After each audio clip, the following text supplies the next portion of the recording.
Hello everyone, it's Neil Tan, and I will be discussing the role of Granzyme B in age-related macular degeneration, or AMD.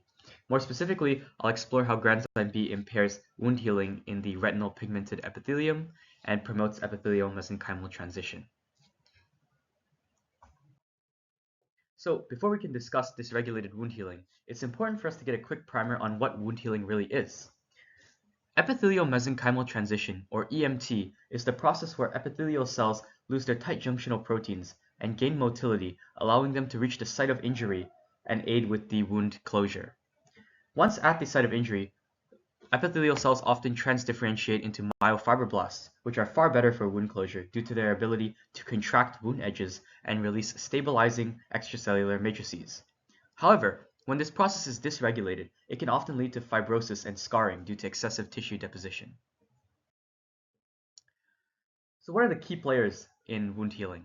Let's talk about the skin first, since it's far more intuitive.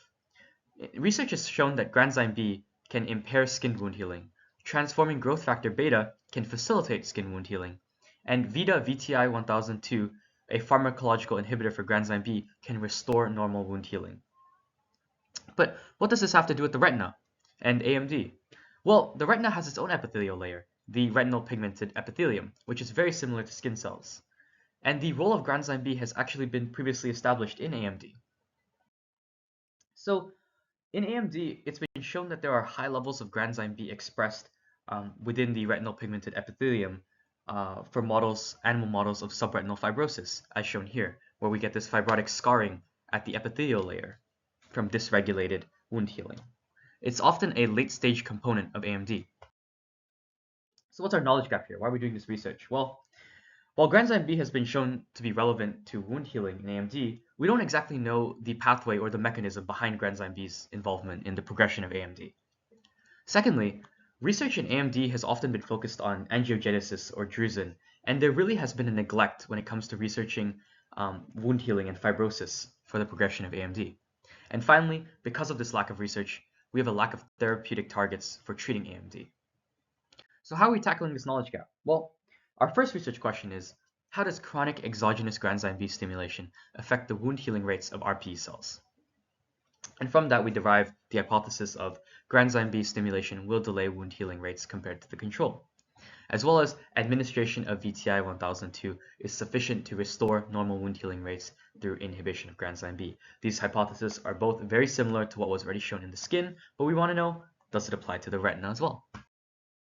And so how did we do this? Well, using a well-established RPE cell line, we induced a RPE cell culture here, as well as we took a 100 microliter pipette tip to make this wound scratch here in panel A. And then after that, we measured wound closure rate at 48 and 72 hours.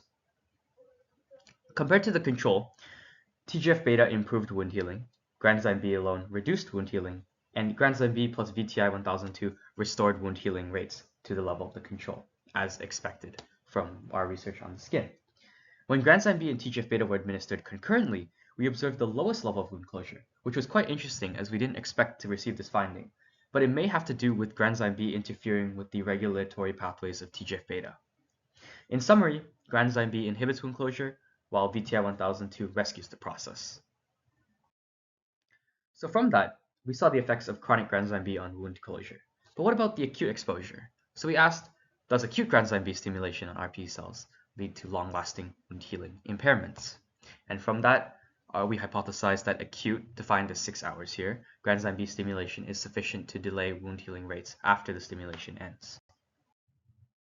So once again, we get these RPE cell cultures here with the wound scratch assay. However, this time we're doing sequential treatments instead of concurrent. So we see that compared to the control, the serum-free medium group, then treated by TGF-beta, had the same amount of wound closure as the control, as we expect. However, in the Granzyme B to TGF-beta sequential treatment, we see that there is a long-lasting impact of that Granzyme B treatment, where our TGF-beta cannot rescue that wound healing behavior. And finally, to prove that it is Granzyme B doing that, we paired Granzyme B with VTI-1002 and then gave it TGF-beta, and again showing that now we can restore that behavior once Granzyme B is inhibited. So in summary, Granzyme B is responsible for this impairment in wound healing just from acute stimulation. So from there, we see that Granzyme B has a strong effect on wound closure, both acute and chronic. But as we mentioned at the beginning, we need to know if it can induce EMT and myofibroblast transdifferentiation, because that's really the key component of the fibrotic pathway. So we asked, is Granzyme B sufficient to induce EMT and myofibroblast transdifferentiation in RPE cells? And from that, we hypothesized that yes, it would be sufficient. And so here, we are doing again an RPCLC cell culture, but now it is imaged under confocal microscopy, and they're uninjured. There's no wound scratch this time. Alpha SMA and TSP1 are both markers for EMT, and so we see in the TGF-beta treatment group, there is no upregulation of either alpha SMA or TSP1. We're getting low-level expression of both. However, when you pair Granzyme B followed by TGF-beta, we now see high levels of alpha SMA and TSP1, markers for EMT, as well as we see this fibrous connective tissue, which is really the morphology of the myofibroblast that we're looking for.